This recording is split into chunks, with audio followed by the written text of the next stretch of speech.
ಇವತ್ತಿನ ವಿಷಯವು ನಾವು ಯೇಸು ಕ್ರಿಸ್ತನಿಂದ ರಕ್ಷಣೆಯು ಮತ್ತು ಜೀವನವು ಎಂಬ ಸಂದೇಶ ದೇವರ ವಾಕ್ಯವನ್ನು ನಾವು ಕೇಳೋಣ.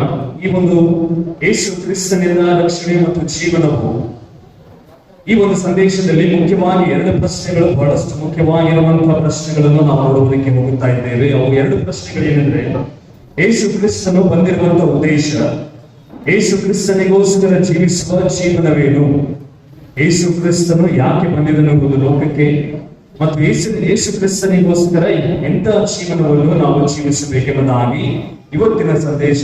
ಯೇಸು ಕ್ರಿಸ್ತನಿಂದ ರಕ್ಷಣೆ ಮತ್ತು ಜೀವನವು ಎಂಬ ಸಂದೇಶವನ್ನು ನಾವು ನೋಡಿಕೊಳ್ಳೋದಕ್ಕೆ ಹೋಗೋಣ. ಮೊದಲನೇದಾಗಿ, ಯೇಸು ಕ್ರಿಸ್ತನು ಈ ಒಂದು ಲೋಕಕ್ಕೆ ಯಾಕೆ ಬಂದಿದ್ದನು ಎಂಬುದಾಗಿ ನಾವು ಕೇಳೋಣ. ಈ ಒಂದು ಲೋಕಕ್ಕೆ ಯಾಕೆ ಬಂದಿದ್ದನು ಎಂಬುದಾಗಿ, ಬಂದಿದ್ದನು ಎಂಬ ಪ್ರಶ್ನೆ ಆಗಿದೆ. ಯಾಕೆ ಬಂದಿದ್ದನು ಅಂದ್ರೆ, ನಮ್ಮ ಕರ್ತನಾದ ಯೇಸು ಕ್ರಿಸ್ತನು ಆದಿಯಿಂದಲೇ ಇದ್ದಿರುವಂತಹ ನಮ್ಮ ಕರ್ತನಾದ ಯೇಸು ಕ್ರಿಸ್ತನು ಈ ಒಂದು ಲೋಕಕ್ಕೆ ಆತನು ಬಂದನು ನರನಾಗಿ. ಆತನ 2000 ವರ್ಷಗಳ ಹಿಂದೆ ಹೊಸದಾಗಿ ದೇವರಾಗಿಲ್ಲ. ಆತನ 2000 ವರ್ಷಗಳ ಹಿಂದೆ ತಂದೆಯಾದ ದೇವರು ಯೇಸು ಕ್ರಿಸ್ತನಿಗೆ ಸೃಷ್ಟಿಸದನೆಂಬುದಾಗಿ ಕೂಡ ಇಲ್ಲ. ಆದಿಯಿಂದಲೇ ಇದ್ದಿರುವಂತಹ ನಮ್ಮ ಕರ್ತನಾದ ಯೇಸು ಕ್ರಿಸ್ತನು ಆತನ ಮನುಷ್ಯನಾಗಿ ಒಂದು ಲೋಕಕ್ಕೆ ಬಂದಿದ್ದನು. ಈ ಮನುಷ್ಯನಾಗಿ ಲೋಕಕ್ಕೆ ಬಂದಿರುವಂತಹ ಉದ್ದೇಶವೇನಾಗಿದೆ, ಅದು ನಮಗೆ ಬಹಳಷ್ಟು ಮುಖ್ಯವಾಗಿರುವಂತದ್ದಾಗಿದೆ. ಆ ಉದ್ದೇಶವನ್ನು ನಾವು ಮತ್ತೆ ಬರೆದ ಸುವಾರ್ತೆ 1ನೇ ಅಧ್ಯಾಯ 21ನೇ ವಚನದಲ್ಲಿ ನಾವು ಬಹಳಷ್ಟು ಸ್ಪಷ್ಟವಾಗಿ ನೋಡುತ್ತೇವೆ. ಮತ್ತೆ ಬರೆದ ಸುವಾರ್ತೆ 1:21ರಲ್ಲಿ ಆತನು ತನ್ನ ಜನರ ಪಾಪಗಳಿಂದ ಬಿಡಿಸಿ ಅವರನ್ನು ಕಾಯುವನು ಎಂಬುದಾಗಿ ಬರೆಯಲ್ಪಟ್ಟಿದೆ. ಅಂದ್ರೆ ಯೇಸು ಕ್ರಿಸ್ತನು ಯಾಕೆ ಬಂದಿದ್ದಾನೆ? ಆತನು ತನ್ನ ಜನರ ಅವರ ಪಾಪಗಳಿಂದ ಆತನು ಬಿಡಿಸುವುದಕ್ಕೋಸ್ಕರ ಮತ್ತು ಬಿಡಿಸಿ ಕಾಯುವುದಕ್ಕೋಸ್ಕರ ಯೇಸು ಕ್ರಿಸ್ತನು ಬಂದನು ಎಂಬುದಾಗಿ. ಅಂದ್ರೆ ಲೋಕದಲ್ಲಿದ್ದಿರುವಂತಹ ಎಲ್ಲಾ ಜನರು ಪಾಪಗಳಿಂದ, ಪಾಪದಲ್ಲಿ ಮುಳುಗಿ ಹೋಗಿ ಆ ಪಾಪದ ಪಾಲಿಗೆ ಬರುವಂತಹ ಸಂಬಳ, ಮರಣ, ನಾಶನ ಮಾರ್ಗದಲ್ಲಿ ಹೋಗುತ್ತಿರುವಂತಹ ಎಲ್ಲ ದೇವ ಮಕ್ಕಳಿಗೆ ಯೇಸು ಕ್ರಿಸ್ತನು ಲೋಕಕ್ಕೆ ಬಂದಿದ್ದನು. ಯಾಕೆ? ಅವರಿಗೆ ಅವರ ಪಾಪಗಳಿಂದ ಬಿಡಿಸಿ ರಕ್ಷಣೆಯನ್ನು ಕೊಡುವುದಕ್ಕೆ ಮತ್ತು ಕಾಯುವುದಕ್ಕೆ. ಮತ್ತು ಮಾರ್ಗದ ಸುವಾರ್ತೆ 10ನೇ ಅಧ್ಯಾಯ 45ನೇ ವಚನದಲ್ಲಿ, ಮಾರ್ಗದ ಸುವಾರ್ತೆ 10ನೇ ಅಧ್ಯಾಯ 45ನೇ ವಚನದಲ್ಲಿ, ಮನುಷ್ಯ ಕುಮಾರನು ಸೇವೆ ಮಾಡಿಸಿಕೊಳ್ಳುವುದಕ್ಕೋಸ್ಕರ ಬರಲಿಲ್ಲ, ಸೇವೆ ಮಾಡುವುದಕ್ಕೋಸ್ಕರ ಬಂದಿದ್ದಾನೆ. ಕಳೆದು ಹೋಗಿರುವಂತದನ್ನು ಹುಡುಕಿ ರಕ್ಷಿಸುವುದಕ್ಕೆ ಆತನು ಬಂದಿದ್ದಾನೆ. ಕೆಟ್ಟು ಹೋಗಿರುವಂತದನ್ನು ಹುಡುಕಿ ರಕ್ಷಿಸುವುದಕ್ಕೆ ಆತನು ಬಂದಿದ್ದಾನೆ ಎಂಬುದಾಗಿ ಇಲ್ಲಿ ಕೂಡ ಬಹಳಷ್ಟು ಸ್ಪಷ್ಟವಾಗಿ ಬರೆಯಲ್ಪಟ್ಟಿದೆ. ಯಾಕೆ ಯೇಸು ಕ್ರಿಸ್ತನು ಬಂದಿದ್ದಾನೆ? ಯಾಕಂದ್ರೆ ಯೇಸು ಕ್ರಿಸ್ತನು ಆತನ ಜನರು, ಅಂದ್ರೆ ಆತನನ್ನು ನಂಬುವಂತ ಮಕ್ಕಳ ಪಾಪಗಳಿಂದ ಬಿಡಿಸಿ, ಆ ನಾಶದಿಂದ ಬಿಡಿಸಿ ನಿತ್ಯ ಜೀವ ಕೊಡುವುದಕ್ಕೋಸ್ಕರ, ಆ ಪಾಪಗಳಿಂದ ರಕ್ಷಣೆ ಕೊಡುವುದಕ್ಕೋಸ್ಕರ ಆತನ ಒಂದು ಲೋಕಕ್ಕೆ ಬಂದಿದ್ದಾನೆ ಎಂಬುದಾಗಿ ಕೂಡ ನಾವು ನೋಡುತ್ತೇವೆ. ಮತ್ತು ಅದೇ ರೀತಿಯ ಲೋಕದ ಬರೆದ ಸುವಾರ್ತೆ 19ನೇ ಅಧ್ಯಾಯ 10ನೇ ವಚನದಲ್ಲಿ ಮತ್ತೆ ನಾವು ಬಹಳಷ್ಟು ಸ್ಪಷ್ಟವಾಗಿ ನೋಡುತ್ತೇವೆ. ಅಲ್ಲಿ ನಮ್ಮ ಕರ್ತನಾದ ಯೇಸು ಕ್ರಿಸ್ತನು ಜಕ್ಕಾಯನ ಮನೆಯಲ್ಲಿದ್ದಾಗ ಕೊನೆಯದಾಗಿ ಆತನು ಯಾವ ಒಂದು ವಾಕ್ಯವು ನಮಗೆ ಕೊಟ್ಟಿದ್ದಾನೆ? ಮನುಷ್ಯ ಕುಮಾರನು ನಾನು ಈ ಒಂದು ಲೋಕಕ್ಕೆ ಕೆಟ್ಟು ಹೋಗಿರುವಂತದನ್ನು ಹುಡುಕಿ ರಕ್ಷಿಸುವುದಕ್ಕೆ ನಾನು ಬಂದಿದ್ದೇನೆ ಎಂಬುದಾಗಿ, ಕಳೆದು ಹೋಗಿರುವಂತದನ್ನು ಹುಡುಕಿ ರಕ್ಷಿಸುವುದಕ್ಕೆ ನಾನು ಬಂದಿದ್ದೇನೆ ಎಂಬುದಾಗಿ ಇಲ್ಲಿ ಬಹಳಷ್ಟು ಸ್ಪಷ್ಟವಾಗಿ ಹೇಳಿದ್ದಾನೆ. ಯಾಕೆ ಯೇಸು ಕ್ರಿಸ್ತನೇ ಒಂದು ಲೋಕಕ್ಕೆ ಬಂದಿದ್ದಾನೆ? ಯಾಕಂದ್ರೆ ಆತನನ್ನು ನಂಬುವಂತಹ ಜನರ ಪಾಪಗಳನ್ನು ಅವರಿಂದ ಪಾಪಗಳಿಂದ ಬಿಡಿಸಿ ಅವರಿಗೆ ರಕ್ಷಣೆಯನ್ನು ಕೊಡುವುದಕ್ಕೋಸ್ಕರ ಆತನು ಬಂದಿದ್ದಾನೆ. ಒಂದು ವೇಳೆ ಆತನು ರಕ್ಷಣೆಯನ್ನು ಕೊಡಲಿಲ್ಲ ಎಂಬುದಾಗಿ ಇದ್ದರೆ ನಾವು ಏನು ಆಗುತ್ತಿದ್ದೆವು? ನಾವು ಮರಣದ ಪಾಲಿಗೆ ತುತ್ತಾಗುತ್ತಿದ್ದೆವು. ಮರಣದ ಪಾಲು ಎಂದರೆ ಈ ಒಂದು ದೈಹಿಕವಾಗಿರುವಂತಹ ಮರಣವಿಲ್ಲ. ಈ ಒಂದು ದೈಹಿಕವಾಗಿರುವಂತಹ ಮರಣ ಎಲ್ಲರಿಗೂ ಖಚಿತವಾಗಿದೆ. ಆದರೆ ಪಾಪವು ಕೊಡುವ ಸಂಬಳ ಮರಣ. ಯಾಕೆ ಚಿತ್ರವೇದ ಹೇಳುತ್ತದೆ ಸಂಬಳ ಮರಣ ಎಂದರೆ ನಾಶ, ನರಕ ಎಂಬುದಾಗಿ. ಒಂದು ವೇಳೆ ಯೇಸು ಕ್ರಿಸ್ತನು ನಮಗೆ ರಕ್ಷಿಸುವುದಕ್ಕೆ ಆತನು ಬರುತ್ತಿರಲಿಲ್ಲ ಅಂದ್ರೆ ನಾವು ನರಕಕ್ಕೆ ಪಾಲಾಗುತ್ತಿದ್ದೆವು. ನಾವು ಯೇಸು ಕ್ರಿಸ್ತನಿಗೆ ನಂಬುವಂತವರಾಗಿರುವುದಿಲ್ಲ ಎಂಬುದಾಗಿ ನಾವು ಹೇಳಿದರೆ ನಾವು ನರಕಕ್ಕೆ ಪಾಲಾಗಿರುವುದಾಗಿ ಅರ್ಥ. ಅದಕ್ಕೋಸ್ಕರ ಯೇಸು ಕ್ರಿಸ್ತನು ಯಾಕೆ ಬಂದಿದ್ದಾನೆ? ಮುಖ್ಯ ಉದ್ದೇಶ ಆತನು ಬಹಳಷ್ಟು ಸುಂದರವಾಗಿ ಸ್ಪಷ್ಟವಾಗಿ ಒಂದು ಸಾಮ್ಯದಿಂದ ಆತನು ಹೇಳಿದ್ದಾನೆ. ಇವಾಗಲೇ ಆ ಸಾಮ್ಯವನ್ನು ನಾವು ಓದಿಕೊಂಡಿದ್ದೇವೆ. ಲೂಕನ ಬರೆದ ಸುವಾರ್ತೆ 15ನೇ ಅಧ್ಯಾಯ 3ನೇ ವಚನದಿಂದ 7ನೇ ವಚನದವರೆಗೆ ನಾವು ಬಹಳಷ್ಟು ಸ್ಪಷ್ಟವಾಗಿ ಓದಿಕೊಂಡಿದ್ದೇವೆ. ಆಗ ಆತನು ಅವರಿಗೆ ಒಂದು ಸಾಮ್ಯವನ್ನು ಹೇಳಿದನು. ಅದೇನೆಂದರೆ, ನಿಮ್ಮೊಳಗೆ ಯಾವ ಮನುಷ್ಯನಾದರೂ ತನಗೆ 100 ಕುರಿಗಳಿಗಾಗಿ ಅವುಗಳಲ್ಲಿ ಒಂದು ಕಳೆದು ಹೋದರೆ ಅವನು 99 ಅಡವಿಯಲ್ಲಿ ಬಿಟ್ಟು ಕಳೆದು ಹೋದದ್ದು ಸಿಕ್ಕುವ ತನಕ ಅದನ್ನು ಹುಡುಕಿಕೊಂಡು ಹೋಗಿದೆ ಇದ್ದಾನೆ. ಸಿಕ್ಕಿದ ಮೇಲೆ ಅವನು ಸಂತೋಷ ಪಡುತ್ತಾ ಅದನ್ನು ತನ್ನ ಹೆಗಲಿನ ಮೇಲೆ ಇಟ್ಟುಕೊಂಡು ಮನೆಗೆ ಬಂದು ಸ್ನೇಹಿತರನ್ನು ನೆರೆಹೊರೆಯವರನ್ನು ಕೂಡಿಸಿ, ಕಳೆದು ಹೋಗಿದ್ದ ಕುರಿ ಸಿಕ್ಕಿತು, ನನ್ನ ಸಂಗಡ ಸಂತೋಷಿಸಿರಿ ಎಂದು ಅವರಿಗೆ ಹೇಳುವನಲ್ಲವೇ? ಅದರಂತೆ ದೇವರ ಕಡೆಗೆ ತಿರುಗಿಕೊಳ್ಳುವುದಕ್ಕೆ ಅವಶ್ಯವಿಲ್ಲದ 99 ಮಂದಿ ನೀತಿವಂತರಿಗಿಂತ ದೇವರ ಕಡೆಗೆ ತಿರುಗಿಕೊಳ್ಳುವ ಒಬ್ಬ ಪಾಪಿ ವಿಷಯವಾಗಿ ಪರಲೋಕದಲ್ಲಿ ಸಂತೋಷ ಉಂಟಾಗುವುದೆಂದು ನಿಮಗೆ ಹೇಳುತ್ತೇನೆ. ಇಲ್ಲಿ ನಮ್ಮ ಕರ್ತನಾದ ಯೇಸು ಕ್ರಿಸ್ತನು ಯಾಕೆ ಮನುಷ್ಯ ಕುಮಾರನು ಬಂದಿದ್ದಾನೆ, ಯಾಕೆ ನಾನು ಈ ಒಂದು ಲೋಕಕ್ಕೆ ಬಂದಿದ್ದೇನೆ ಎಂಬುದಾಗಿ ಒಂದು ಸಾಮ್ಯದಿಂದ ಬಹಳಷ್ಟು ಸ್ಪಷ್ಟವಾಗಿ ಆತನು ಹೇಳಿದ್ದಾನೆ. ಈ ಸಾಮ್ಯದಲ್ಲಿ ಆತನು ಹೇಳುತ್ತಾನೆ, ನಿಮ್ಮಲ್ಲಿ ಯಾವುದಾದರೂ 100 ಕುರಿಗಳಿಗಾಗಿ ಆತನು ಅಡವಿಯಲ್ಲಿ ಮೇಯಿಸುತ್ತಾ ಹೋಗುತ್ತಿರುವಾಗ 100 ಕುರಿಗಳಲ್ಲಿ ಒಂದು ಕುರಿ ಕಾಣೆಯಾಗಿದ್ದಾಗ 99 ಬಿಟ್ಟು ಆ ಒಂದು ಕುರಿಯ ಹಿಂದೆ ನೀವು ಹೋಗದೇ ಇರ್ತೀರೋ ಎಂಬುದಾಗಿ ಯೇಸು ಕ್ರಿಸ್ತನು ಪ್ರಶ್ನೆ ಮಾಡುತ್ತಾ ಇದ್ದಾನೆ. ಫರಿಸಾಯರಿಗೆ ಪ್ರಶ್ನೆ ಮಾಡುತ್ತಾ ಇದ್ದಾನೆ, ಅಲ್ಲಿರುವಂತಹ ಜನರಿಗೆ ಪ್ರಶ್ನೆ ಮಾಡುತ್ತಾ ಇದ್ದಾನೆ, ಎಲ್ಲಾ ಒಂದು ವ್ಯಕ್ತಿಗಳಿಗೆ ಆತನು ಪ್ರಶ್ನೆ ಮಾಡುತ್ತಾ ಇದ್ದಾನೆ. 99 ಕುರಿಗಳನ್ನು ಬಿಟ್ಟು ಒಂದು ಕುರಿಯನ್ನು ನೀವು ಹುಡುಕೋದಕ್ಕೆ ನೀನು ಹೋಗಲಿಲ್ಲವೋ ಎಂಬುದಾಗಿ ಪ್ರಶ್ನೆ ಮಾಡುತ್ತಾ ಇದ್ದಾನೆ. ಒಂದು ವೇಳೆ ಆ ಪ್ರಶ್ನೆ ಇವತ್ತಿನ ದಿವಸದಲ್ಲಿ ನಾವು ತೆಗೆದುಕೊಂಡಿದ್ದರೆ, ಒಬ್ಬ ಕುರುಬ 100 ಕುರಿಗಳನ್ನು ಅಡವಿಯಲ್ಲಿ ತೆಗೆದುಕೊಂಡು ಹೋಗುತ್ತಿರುವಾಗ ಯಾವುದಾದ್ರೂ ಒಂದು ಕುರಿ ಅವನು ಕಾಣೆಯಾಗಿದ್ದಾಗ, ಯಾವುದೋ ಒಂದು ದೊಡ್ಡ ಪ್ರಾಣಿ ಒಂದು ಭೇಟಿ ಆಗಿದ್ದಾಗ, ಇಲ್ಲ ಆ ಭೇಟಿ ಆಡುವುದಕ್ಕೆ ನೋಡ್ತಾ ಇರುವಾಗ, ಎಲ್ಲೋ ಆ ಒಂದು ಕುರಿ ಸಿಕ್ಕಾಗಿಕೊಂಡಿರುವಾಗ ಈ ಒಂದು ಕುರುಬನ್ ಏನು ಮಾಡ್ತಾನೆ? 99 ಕುರಿಗಳನ್ನು ಬಿಟ್ಟು ಆ ಒಂದು ಕುರಿಯನ್ನು ಹುಡುಕಿ ರಕ್ಷಿಸುವುದಕ್ಕೆ ಈ ಮನುಷ್ಯನ ಹೋಗುವುದಕ್ಕೆ ಸಾಧ್ಯವೋ? ಕುರುಬನು ಅಂದುಕೊಳ್ಳಬಹುದು, ಒಂದು ಕುರಿ ಹೋಗಿದೆ, ನನ್ನ ಹತ್ರ ಇನ್ನೂ 99 ಕುರಿಗಳಿವೆ, ನಾನು ಈ ಒಂದು 99 ಕುರಿಗಳನ್ನು ನಾನು ಸುರಕ್ಷಿತವಾಗಿ ನನ್ನ ಮನೆಗೆ ಕರೆದುಕೊಂಡು ಹೋಗುತ್ತೇನೆ ಎಂಬುದಾಗಿ ಕುರುಬನು ಅಂದುಕೊಳ್ಳುತ್ತಾನೆ. ಅದೇ ಮನುಷ್ಯನು ಕೂಡ ಅಂದುಕೊಳ್ಳುತ್ತಾನೆ, ಅದೇ ನಾವು ಕೂಡ ಅಂದುಕೊಳ್ಳುತ್ತೇವೆ. ಆದರೆ ಇಲ್ಲಿ ನಮ್ಮ ಕರ್ತನಾದ ಯೇಸು ಕ್ರಿಸ್ತನು ಆ ರೀತಿಯಲ್ಲಿ ಯಾರು ಅಂದುಕೊಳ್ಳುತ್ತಾ ಇಲ್ಲ. ಒಂದು ಕುರಿ ಹೋದರೆ ಸಾಕು, ಇಲ್ಲಿ ಬಿಡು, ನಾನು ಅಂತಿದ್ರೆ ಇನ್ನೂ 99 ಕುರಿಗಳಿವೆ ಎಂಬುದಾಗಿ ಆತನು ಹೇಳುತ್ತಾ ಇಲ್ಲ. ಆತನ ಏನು ಮಾಡ್ತಾ ಇದ್ದಾನೆ? 99 ಕುರಿಗಳನ್ನು ಬಿಟ್ಟು ಆ ಒಂದೇ ಕುರಿ ಹಿಂದೆ ಹೋಗುತ್ತಾ ಇದ್ದಾನೆ. ಯಾಕೆ ಆ ಒಂದೇ ಕುರಿಯಿಂದ ಹೋಗುತ್ತಾ ಇದ್ದಾನೆ?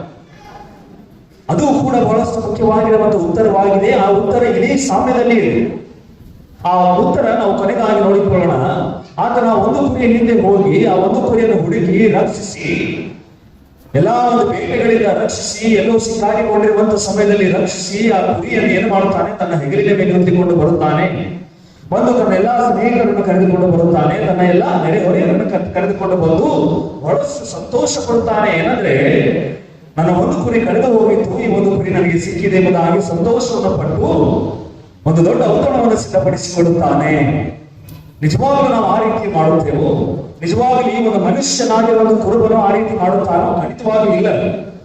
ಆತನು ನಾನು ಒಂದು ವೇಳೆ ಆ ಒಂದು ಕುರಿಯನ್ನು ರಕ್ಷಿಸುವುದಕ್ಕೆ ಹೋದರೆ ನಾನು ಕೂಡ ಒಂದು ಬೇಟೆಗೆ ಬಲಿಯಾಗಿರಬಹುದು. ಅದಕ್ಕೋಸ್ಕರ ಅವನು ಏನು ಮಾಡ್ತಾನೆ? ಮನುಷ್ಯನಾಗಿರುವ ಕುರುಬ 99 ಕುರಿಗಳನ್ನು ಕರೆದುಕೊಂಡು ಬರುತ್ತಾನೆ. ಆದ್ರೆ ನಮ್ಮ ಕರ್ತನಾದ ಯೇಸು ಕ್ರಿಸ್ತನು ಆ ರೀತಿ ಮಾಡುವುದಿಲ್ಲ.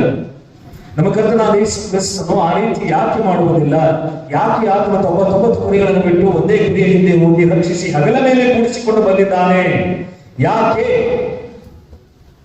ಎಂಬ ಪ್ರಶ್ನೆಯು 7ನೇ ವಚನದಲ್ಲಿ ಬಹಳಷ್ಟು ಸ್ಪಷ್ಟವಾಗಿದೆ. ಏನಂದ್ರೆ, ದೇವರ ಕಡೆಗೆ ತಿರುಗಿಕೊಳ್ಳುವುದಕ್ಕೆ ಅವಶ್ಯವಿಲ್ಲದ 99 ಮಂದಿ ನೀತಿವಂತರಿಗಿಂತ, ಅಂದ್ರೆ ದೇವರ ಕಡೆಗೆ ತಿರುಗಿಕೊಳ್ಳುವುದಕ್ಕೆ ಅವಶ್ಯವಿಲ್ಲದ, ಮನಸ್ಸಿಲ್ಲದ, ದೇವರನ್ನು ನಂಬದೇ ಇರುವಂತಹ ವ್ಯಕ್ತಿಗಳು 99, ಲೋಕದನುಸಾರವಾಗಿ ನಡೆಯುವಂತಹ ವ್ಯಕ್ತಿಗಳು, ಲೋಕದೆಲ್ಲ ಆಸೆ ಪಾಸಗಳಲ್ಲಿ ಬಿಟ್ಟು ಹೋಗಿರುವಂತಹ ವ್ಯಕ್ತಿಗಳು, ಕುರುಬನ ಹಿಂದೆ ನಾನು ಹೋಗ್ತಾ ಇದ್ದೇನೆ, ಆದರೂ ಕೂಡ ನಾನು ಲೌಕಿಕವಾಗಿದ್ದೇನೆ, ಪಾಪಿ ಆಗಿದ್ದೇನೆ, ಪಾಪದ ಕೆಲಸಗಳನ್ನು ಮಾಡ್ತಾ ಇದ್ದೇನೆ, ಲೋಕದ ವಿರುದ್ಧವಾಗಿರುವಂತಹ ಕೆಲಸಗಳನ್ನು ಮಾಡ್ತಾ ಇದ್ದೇನೆ ಅಂತ ಮಾಡ್ತಿರುವಂತಹ 99 ಕುರಿಗಳು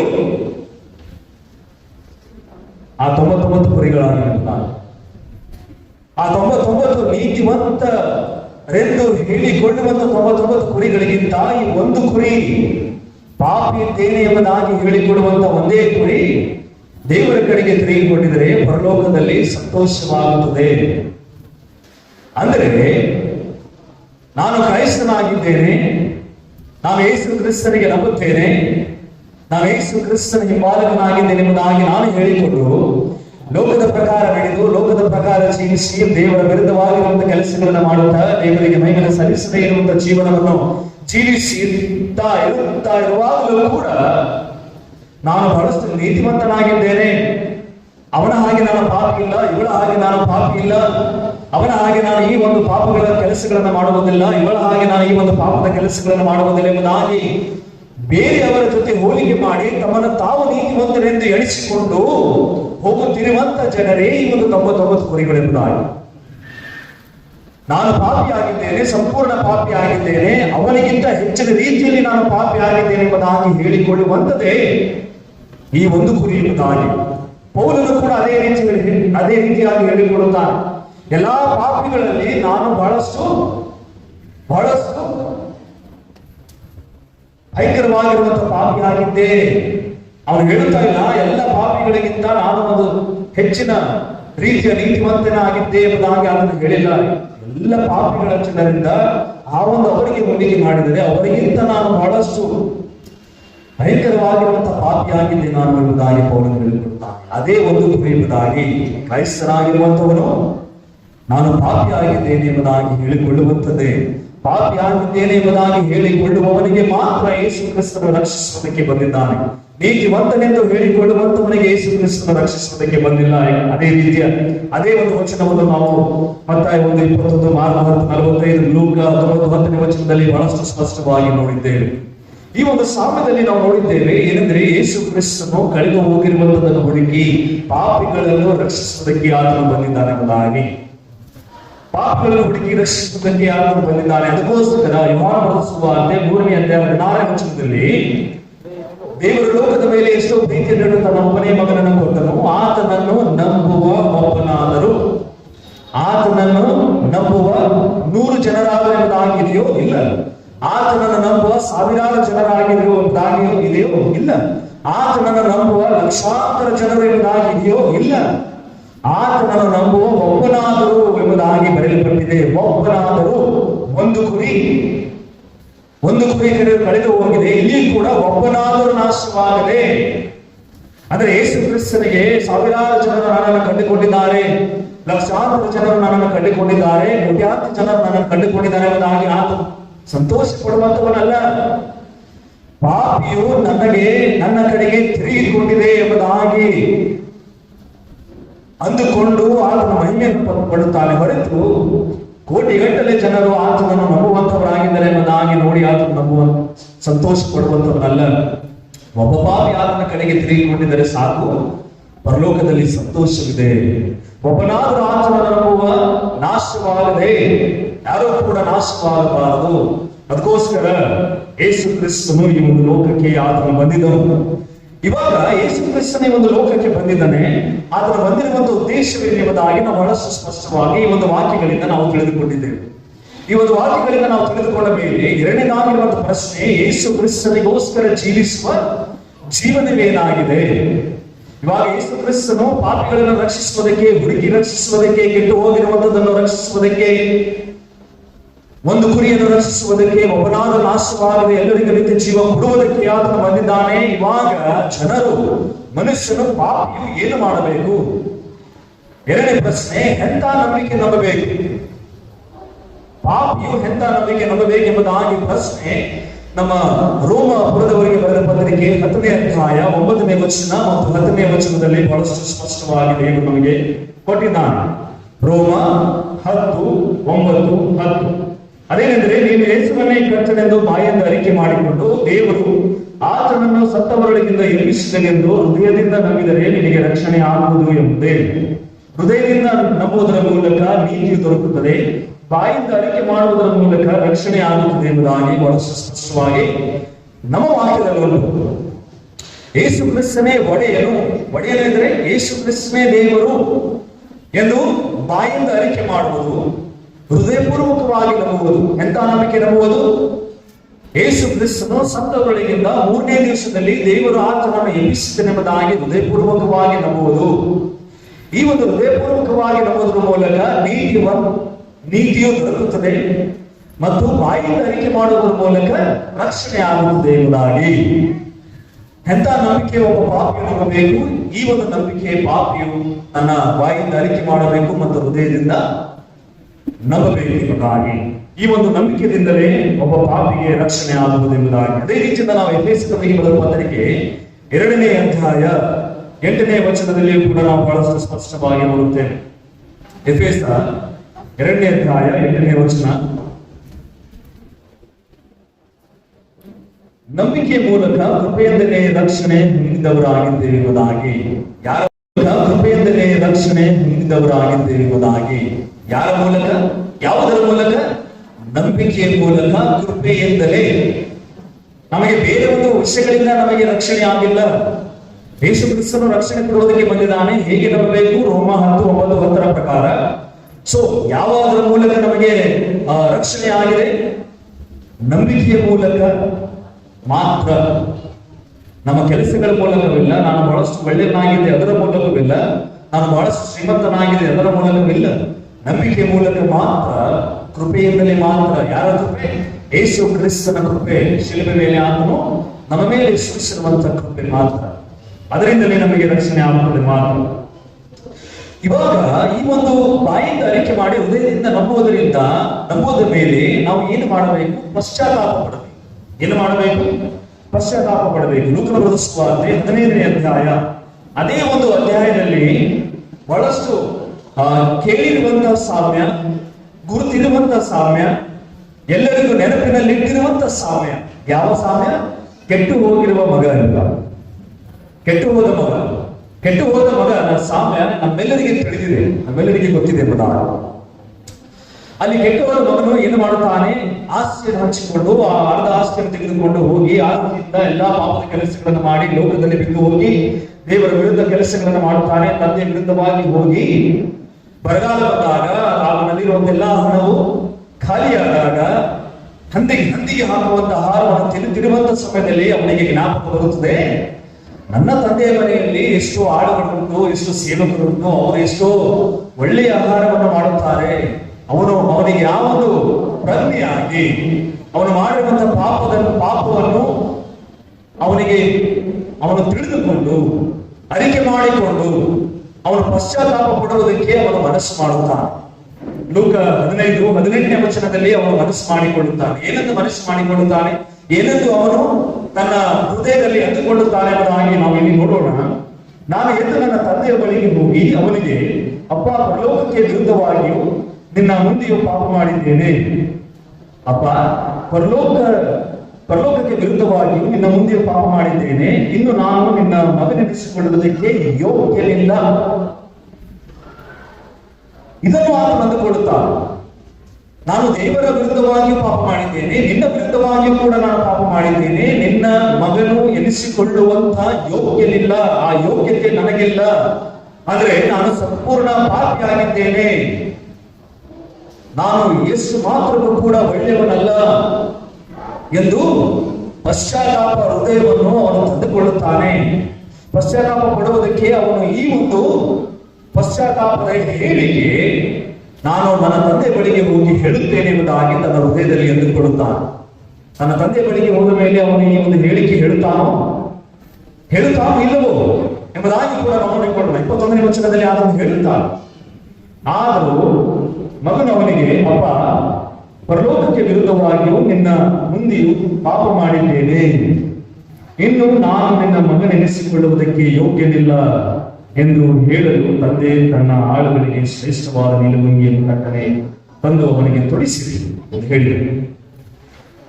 ಅಲ್ಲಿ ಆತನು ಅಂದುಕೊಳ್ಳುತ್ತಾ ಇದ್ದಾನೆ. ಅಂದುಕೊಂಡು ತನ್ನ ತಂದೆಯ ಬಳಿಗೆ ಬಂದ ಮೇಲೆ ತಂದೆಯ ಮುಂದೆ ಆತನು ಏನು ಹೇಳುತ್ತಾ ಇದ್ದಾನೆ? ಅಪ್ಪ, ಪರಲೋಕಕ್ಕೆ ವಿರುದ್ಧವಾಗಿ ಮತ್ತು ನಿನ್ನ ವಿರುದ್ಧವಾಗಿ ನಾನು ಬಹಳಷ್ಟು ಭಯಂಕರವಾದ ಘೋರವಾದ ಪಾಪವನ್ನು ಮಾಡಿದ್ದೇನೆ.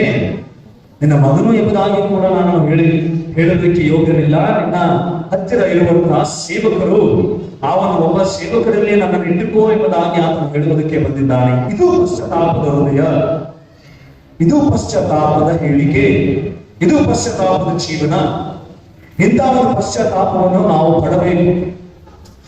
ಪಾಪಿಯಾಗಿರುವಂತ ನಾವು, ಯಾವ ಯೋಗ್ಯತೆ ಇಲ್ಲದೆ ಇರುವಂತ ನಾವು, ದೇವರ ಮಕ್ಕಳು ಎಂಬುದಾಗಿ ಎನಿಸಿಕೊಳ್ಳುವಂತಹ ಯಾವ ಯೋಗ್ಯತೆ ಕೂಡ ನಮ್ಮಲ್ಲಿ ಇರದೇ ಇರುವಂತ ನಾವು ನಾವೇನು ಮಾಡಬೇಕು? ಸಂಪೂರ್ಣವಾಗಿ ಪಶ್ಚಾತ್ತಾಪ ಪಟ್ಟು, ದೇವರೇ, ನಿನ್ನ ಮಕ್ಕಳು ನಿನ್ನ ಮಗನ ಕೂಡ ಎನಿಸಿಕೊಳ್ಳುವುದಕ್ಕೆ ನನಗೆ ಯೋಗ್ಯನಿಲ್ಲ, ನಿನ್ನ ಮಗನಾಗಿ ಸ್ವೀಕರಿಸು. ಹೇಗೆ? ನಾನು ಮಾಡುವಂತಹ ಘೋರವಾದ ಪಾಪಗಳನ್ನು ಕ್ಷಮಿಸು, ನಿನ್ನ ಕಡೆಗೆ ನಾನು ಸಂಪೂರ್ಣವಾಗಿ ತಿರುಗಿಕೊಳ್ಳುತ್ತೇನೆಂಬುದಾಗಿ ಹೇಳುವುದರಿಂದಲೇ ಪಶ್ಚಾತ್ತಾಪವು ಸಂಪೂರ್ಣವಾಗಿ ಕರ್ತನು ನಮಗೆ ನಮ್ಮ ಪಶ್ಚಾತ್ತಾಪವನ್ನು ಪಡಿಸುತ್ತಾನೆಂಬುದಾಗಿ. ಆ ಪಶ್ಚಾತ್ತಾಪವು ಪಡುವಂಥದ್ದು ಹೇಗೆ ಇರಬೇಕು? ಇಲ್ಲಿ ಈತನು ಎಂಥ ಪಶ್ಚಾತ್ತಾಪವನ್ನು ಪಟ್ಟಿದ್ದಾನೆ? ತಂದೆ ಹತ್ತಿರ ಹೋಗಿ ಪಶ್ಚಾತ್ತಾಪವನ್ನು ಪಟ್ಟು, ನಿನ್ನ ಮುಂದೆ ವಿರುದ್ಧವಾಗಿ ನಡೆದುಕೊಂಡಿದ್ದೇನೆ, ಪರಲೋಕದ ವಿರುದ್ಧವಾಗಿ ನಡೆದುಕೊಂಡಿದ್ದೇನೆ ಎಂಬುದಾಗಿ ಹೇಳಿ ಸ್ವಲ್ಪ ಹತ್ತಿರ ತನ್ನ ತಂದೆಯ ಬಳಿಗೆ ಎತ್ತಿ ಮತ್ತೆ ತನ್ನ ಪಾಪದ ಜೀವನಕ್ಕೆ ಆತನು ಹೋಗಿದ್ದನೋ? ಇಲ್ಲ, ಆತನು ಹೋಗಲಿಲ್ಲ. ಅದಕ್ಕೋಸ್ಕರ ರೋಮಾಪುರದವರಿಗೆ ಬರೆದ ಪತ್ರಿಕೆ 6ನೇ ಅಧ್ಯಾಯ 11ನೇ ವಚನ ಹೇಳುತ್ತದೆ, ನೀವು ಎಂಥ ಪಶ್ಚಾತ್ತಾಪ ಪಡಬೇಕು, ಎಂಥ ಒಂದು ಪಶ್ಚಾತ್ತಾಪದ ಜೀವನ ನಿಮ್ಮ ಹತ್ತಿರವಿರಬೇಕೆಂಬುದಾಗಿ ಇಲ್ಲಿ ರೋಮಾಪುರದವರಿಗೆ ಬರೆದ ಪತ್ರಿಕೆ 6ನೇ ಅಧ್ಯಾಯ 11ನೇ ವಚನವು ಬಹಳ ಸ್ಪಷ್ಟವಾಗಿ, ಅದೇ ಪ್ರಕಾರ ನೀವು ಸಹ ನಿಮ್ಮನ್ನು ಕ್ರಿಸ್ತ ಯೇಸುವಿನ ಐಕ್ಯದಿಂದ ಪಾಪದ ಪಾಲಿಗೆ ಸತ್ತವರು, ದೇವರಿಗಾಗಿ ಜೀವಿಸುವವರು ಎಂದು ಎಣಿಸಿಕೊಳ್ಳಿರಿ ಎಂಬುದಾಗಿ. ಯೇಸು ಕ್ರಿಸ್ತನಲ್ಲಿ ನಂಬಿಕೆ ಇಟ್ಟು ಪಶ್ಚಾತ್ತಾಪ ಪಟ್ಟು ನೀವು ಹೇಗೆ ಎಣಿಸಿಕೊಳ್ಳಬೇಕು? ನೀವು ಪಾಪದ ಪಾಲಿಗೆ ಸತ್ಯವರಾಗಿದ್ದೀರಿ ಎಂಬುದಾಗಿ ಎಣಿಸಿಕೊಳ್ಳಿರಿ. ಅಂದ್ರೆ ಪಾಪ ಮಾಡುವುದಕ್ಕೆ ನಿಮ್ಮ ಹತ್ತಿರ ಯಾವ ಜೀವವೂ ಇಲ್ಲ, ನಿಮ್ಮ ಹತ್ತಿರ ಯಾವ ಜೀವವೂ ಇಲ್ಲ, ಸತ್ತಿನವರಾಗಿದ್ದೀರಿ ಎಂಬುದಾಗಿ ಎಣಿಸಿಕೊಳ್ಳಿರಿ. ಇವಾಗ ಸತ್ತಿರುವಂತ ದೇಹ ಯಾವ ಕಾರ್ಯವೂ ಕೂಡ ಮಾಡುವುದಿಲ್ಲ. ಅಂತ ದೇಹವಾಗಿರ್ರಿ. ಯಾವುದಕ್ಕೆ? ಪಾಪಕ್ಕೆ ಎಂಬುದಾಗಿ. ಪಾಪದ ಪಾಲಿಗೆ ನೀವು ಸಂಪೂರ್ಣ ಸಾಯುವಂತವರಾಗಿರ್ರಿ. ಯಾರಿಗೋಸ್ಕರ ನೀವು ಜೀವಿಸುವಂತವರಾಗಿರಬೇಕು? ದೇವರಿಗೋಸ್ಕರ ಮಾತ್ರ ನೀವು ಜೀವಿಸುವಂತವರಾಗಿರಬೇಕು ಎಂಬುದಾಗಿ ಇಲ್ಲಿ ವಾಕ್ಯ ಬಹಳ ಸ್ಪಷ್ಟವಾಗಿ ಹೇಳುತ್ತದೆ. ಲೋಕಕ್ಕೋಸ್ಕರ ನೀವು ಜೀವಿಸಿರುವುದಾಗಿ ಇಲ್ಲ. ಈ ಲೋಕದಲ್ಲಿರುವಂತಹ ಒಂದು ಐಶ್ವರ್ಯವಂತ ವ್ಯಕ್ತಿಗೋಸ್ಕರ ನೀವು ಜೀವಿಸಿರಿ, ಬೇರೆ ಬೇರೆ ವಿಧವಾಗಿರುವಂತಹ ವಿಷಯಗಳಿಗೋಸ್ಕರ ನೀವು ಜೀವಿಸಿರಿ, ನಿಮ್ಮದೇ ಆಗಿರುವಂತಹ ಆಸೆ ಆಕಾಂಕ್ಷೆಗಳಿಗೋಸ್ಕರ ಜೀವಿಸಿರಿ, ನೀವು ಮಾಡಿಕೊಂಡಿರುವಂತಹ ಕನಸು ಕಾಣಿರುವಂತಹ ಜೀವನಕ್ಕೋಸ್ಕರ ಜೀವಿಸಿರುವುದಾಗಿ ವಾಕ್ಯ ಹೇಳುವುದಿಲ್ಲ. ವಾಕ್ಯ ಹೇಳುತ್ತದೆ, ನೀವು ದೇವರಿಗೋಸ್ಕರ ಜೀವಿಸಿರಿ, ಯೇಸು ಕ್ರಿಸ್ತನಿಗೋಸ್ಕರ ಜೀವಿಸಿರಿ. ಇವಾಗ ಯೇಸು ಕ್ರಿಸ್ತನಿಗೋಸ್ಕರ ಜೀವಿಸುವಂತ ಜೀವನ ಯಾವ ಜೀವನವಾಗಿದೆ? ನಾನು ಅಂದುಕೊಂಡಿರುವಂತಹ ಜೀವನವಾಗಿದೆಯೋ? ಇಲ್ಲ, ಯೇಸು ಕ್ರಿಸ್ತನು ಅಂದುಕೊಂಡಿರುವಂತಹ ಜೀವನವಾಗಿದೆ. ಯೇಸು ಕ್ರಿಸ್ತನು ಹೇಳಿರುವಂತಹ ಜೀವನವಾಗಿದೆ. ಅದು ನಾವು ಜೀವಿಸಬೇಕು. ಇವಾಗ ಯೇಸು ಕ್ರಿಸ್ತನ ಎಂಥ ಜೀವನವನ್ನು ಜೀವಿಸಿರಿ? ಏನು ಹೇಳಿದ್ದಾನೆ ಯೇಸು ಕ್ರಿಸ್ತ? ಎಂಥ ಜೀವನವನ್ನು ಜೀವಿಸಿರಿ? ಹೇಗೆ ನೀವಿರಬೇಕು? ಒಂದು ವೇಳೆ ನೀವು ನನಗೆ ನಂಬಿದರೆ, ನಿಮ್ಮ ಪಾಪಗಳಿಂದ ಪಶ್ಚಾತ್ತಾಪ ಪಟ್ಟು ನನ್ನ ಕಡೆಗೆ ತಿರುಗಿಕೊಂಡು ಪಾಪದ ಪಾಲಿಗೆ ಸತ್ತು ನನಗೋಸ್ಕರ ಜೀವಿಸುವಂತವರಾದರೆ ಹೇಗೆ ನೀವು ಜೀವಿಸಬೇಕು? ಮೊದಲನೇ ಸುವಾರ್ತೆ 7ನೇ ಅಧ್ಯಾಯ 13ನೇ ವಚನ ಮತ್ತು 14ನೇ ವಚನದಲ್ಲಿ ಬಹಳ ಸ್ಪಷ್ಟವಾಗಿ ಅಲ್ಲಿ ಒಂದು ವಚನ, 2 ವಚನವನ್ನು ನಾವು ಓದಿಕೊಳ್ಳೋಣ. ಮತ್ತಾಯ 7:13-14 ಎಂಬುದಾಗಿ, ಇಕ್ಕಟಾದ ಬಾಗಿಲಿನಿಂದ ಒಳಕ್ಕೆ ಹೋಗಿರಿ, ನಾಶಕ್ಕೆ ಹೋಗುವ ಬಾಗಿಲು ದೊಡ್ಡದು, ದಾರಿ ಅಗಲವು, ಅದರಲ್ಲಿ ಹೋಗುವವರು ಬಹು ಜನ. ನಿತ್ಯ ಜೀವಕ್ಕೆ ಹೋಗುವ ಬಾಗಿಲು ಇಕ್ಕಟ್ಟು, ದಾರಿ ಬಿಟ್ಟು ಅದನ್ನು ಕಂಡುಹಿಡಿಯುವುದು ಸ್ವಲ್ಪ ಜನ ಎಂಬುದಾಗಿ. ಸ್ವಲ್ಪ ಜನ, ಬಹಳ ಜನ ಇಲ್ಲ. ಬಹಳ ಜನ ಎಲ್ಲಿ ಹೋಗುತ್ತಾರೆ? ಅಗಲವಾದ ಮಾರ್ಗದಲ್ಲಿ ಹೋಗುತ್ತಾರೆ. ಸ್ವಲ್ಪ ಜನ ನಿಕಟವಾದ ಮಾರ್ಗದಲ್ಲಿ ಹೋಗುತ್ತಾರೆ. ಸ್ವಲ್ಪ ಜನ ಮಾತ್ರ ನಿಕಟವಾದ ಮಾರ್ಗ ಕಂಡು ಹಿಡಿಯುತ್ತಾರೆ ಎಂಬುದಾಗಿ. ಅವರು ಕಂಡು ಹಿಡಿದುಕೊಳ್ಳುತ್ತಾರೆ. ಅವರ ಮುಂದೆ ನಿಕಟವಾದ ಮಾರ್ಗವಿದೆ ಎಂಬುದಾಗಿ ನಡೆಯುವುದಾಗಿಲ್ಲ. ಆ ನಿಕಟವಾದ ಮಾರ್ಗ ಅವರು ಕಂಡು ಹಿಡಿಯುತ್ತಾರೆ.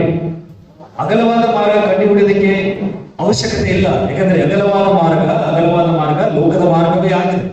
ನಿನಗೆ ಹೇಗೆ ಬೇಕಾದರೂ ಜೀವಿಸುವ ಅಗಲವಾದ ಮಾರ್ಗವೇ ಆಗಿದೆ. ವಾಕ್ಯದ ಪ್ರಕಾರ ಯೇಸು ಕ್ರಿಸ್ತನು ಹೇಳಿರುವಂತಹ ಜೀವನದ ಪ್ರಕಾರ ನೀನು ಜೀವಿಸಿದರೆ ಅದು ಇಕ್ಕಟವಾದ ಮಾರ್ಗ. ಸೊ ಇಕ್ಕಟವಾದ ಮಾರ್ಗ, ದಾರಿ ಬಿಕ್ಕಟ್ಟು ಎಂಬುದಾಗಿ. ಆ ದಾರಿ ಒಳಿದಾಗಿರುವಂತಹ ದಾರಿಯಲ್ಲ, ಸುಖಕರವಾಗಿರುವಂತಹ ದಾರಿಯಲ್ಲ. ಆ ದಾರಿ ಸಂತೋಷದಿಂದ ತುಂಬಿರುವಂತಹ ದಾರಿ ಇಲ್ಲ. ಆ ದಾರಿ ಶ್ರೀಮಂತದಿಂದ ತುಂಬಿರುವಂತಹ ದಾರಿ ಇಲ್ಲ. ಆ ದಾರಿ ಲೋಕದ ವೈಭವಗಳಿಂದ ತುಂಬಿರುವಂತಹ ದಾರಿ ಇಲ್ಲ. ನಿಕಟವಾದ ದಾರಿ ಒಂದು ಐಶ್ವರ್ಯಗಳಿಂದ ತುಂಬಿರುವಂತಹ ಬಂಗಾರ ಬೆಳ್ಳಿಗಳಿಂದ ತುಂಬಿರುವಂತಹ ದಾರಿ ಇಲ್ಲ. ನಿಕಟವಾದ ದಾರಿಯು ಯೇಸು ಕ್ರಿಸ್ತನೇ ದಾರಿಯಾಗಿದ್ದಾನೆ. ನಿಕಟವಾದ ಮಾರ್ಗವು ಯೇಸು ಕ್ರಿಸ್ತನೇ ಮಾರ್ಗವಾಗಿದ್ದಾನೆ. ಅದೇ ಯೋಹಾನ 6ನೇ ವಚನದಲ್ಲಿ ಆತನು ಹೇಳುತ್ತಾನೆ, ನಾನೇ ಮಾರ್ಗವು ಸತ್ಯವೂ ಜೀವವೂ ಆಗಿದ್ದೇನೆ ಎಂಬುದಾಗಿ. ಆತನೇ ಮಾರ್ಗ, ಆತನೇ ಇಕ್ಕಟ್ಟವಾದ ಮಾರ್ಗ. ಆತನ ಮಾರ್ಗದಲ್ಲಿ ಹೋಗ್ತಿರುವಂತಹ ಜನರಿಗೆ ಬಹಳಷ್ಟು ಬಿಕ್ಕಟ್ಟಿದೆ, ಕಷ್ಟ, ದುಃಖಗಳು, ಹಿಂಸೆಗಳು, ಕ್ರಿಸ್ತನನ್ನು ನಂಬಿರುವುದಕ್ಕೋಸ್ಕರ ಹಿಂಸೆಗಳು. ಅದನ್ನು ಕಂಡು ಹಿಡಿದುಕೊಳ್ಳುವಂತವರು ಬಹಳಷ್ಟು ಸ್ವಲ್ಪ ಜನಗಳಾಗಿ. ಅದರ ಎಗಲವಾದ ಮಾರ್ಗದಲ್ಲಿ ಹೋಗುತ್ತಿರುವಂತಹ ಜನರು ಬಹಳಷ್ಟು ಜನ. ಅದಕ್ಕೋಸ್ಕರ ಸ್ವಲ್ಪ ಜನದಲ್ಲಿ ಒಂದೇ ಗುರಿ ನಾವಾಗಿದ್ದೇವ ಎಂಬುದಾಗಿ ಪ್ರಶ್ನೆ ನಾವು ಮಾಡಿಕೊಳ್ಳಬೇಕು. ಯೇಸು ಕ್ರಿಸ್ತನ ಎಂತಹ ಜೀವನವನ್ನು ನೀನು ಜೀವಿಸಬೇಕೆಂಬುದಾಗಿ ಹೇಳ್ತಾ ಇದ್ದಾನೆ. ಇಕ್ಕಟ್ಟವಾದ ಮಾರ್ಗದಲ್ಲಿ ನೀನು ನಡೆಯುವಂತಹ ಜೀವನವನ್ನು ನೀನು ಜೀವಿಸಿ. ಯಾವಾಗ ಇಕ್ಕಟ್ಟವಾದ ಮಾರ್ಗದಲ್ಲಿ ನಡೀತೀವೋ ಅವಾಗ ಇಕ್ಕಟ್ಟವಾದ ಬಾಗಿಲು ನಿನಗೋಸ್ಕರ ತೆರೆಯಲ್ಪಡುತ್ತದೆ. ಯಾವಾಗ ಈ ಒಂದು ಲೋಕದಿಂದ ನೀನು ಮೇಲಕ್ಕೆ ಹೋಗುತ್ತೀಯೋ, ಒಂದು ವೇಳೆ ನೀನು ಅಗಲವಾದ ಮಾರ್ಗದಲ್ಲಿ ನೀನು ಹೋಗುತ್ತಿರುವಂತವನಾಗಿ ಈ ಲೋಕದ ಯಾತ್ರೆಯನ್ನು ಬಿಟ್ಟು ಮೇಲಕ್ಕೆ ಹೋದಾಗ ನಿನಗೆ ಇಕ್ಕಟ್ಟವಾದ ಬಾಗಿಲು ತೆರೆಯುವುದಿಲ್ಲ, ನಿನಗೆ ಅಗಲವಾದ ಬಾಗಿಲು ತೆರೆಯಲ್ಪಡುತ್ತದೆ. ಅಗಲವಾದ ಬಾಗಿಲು ತೆರೆಯಲ್ಪಡುತ್ತದೆ ಎಂಬುದಾಗಿ ಅರ್ಥ ನರಕದ ಬಾಗಿಲು, ಇಕ್ಕಟ್ಟವಾದ ಬಾಗಿಲು ತೆರೆಯಲ್ಪಡುತ್ತದೆ ಎಂಬುದಾಗಿ ಅರ್ಥ ಪರಲೋಕದ ಬಾಗಿಲು ಎಂಬುದಾಗಿ ನಾವು ನೋಡುತ್ತೇವೆ. ಎಂತಹ ಜೀವನವನ್ನು ನಾವು ಜೀವಿಸಬೇಕೆಂಬುದಾಗಿ ಮತ್ತೆ ಕರ್ತನಾದ ಯೇಸು ಕ್ರಿಸ್ತನು ಲೂಕನ ಬರೆದ ಸುವಾರ್ತೆ 9ನೇ ಅಧ್ಯಾಯ 21ನೇ ವಚನದಲ್ಲಿ ಮತ್ತೆ ಬಹಳಷ್ಟು ಸ್ಪಷ್ಟವಾಗಿ ಆತನು ಹೇಳುತ್ತಾನೆ. ಲೂಕ 9:21ನೇ ವಚನದಲ್ಲಿ,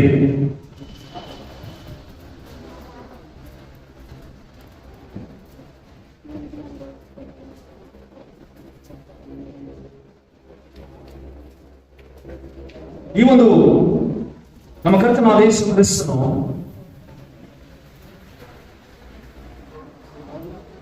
ಯಾರಾದರೂ ನನ್ನ ಹಿಂದೆ ಬರುವುದಕ್ಕೆ ಮನಸ್ಸಿದ್ದರೆ ಅವನು ಮೊದಲನೇದಾಗಿ ಏನು ಮಾಡಬೇಕು?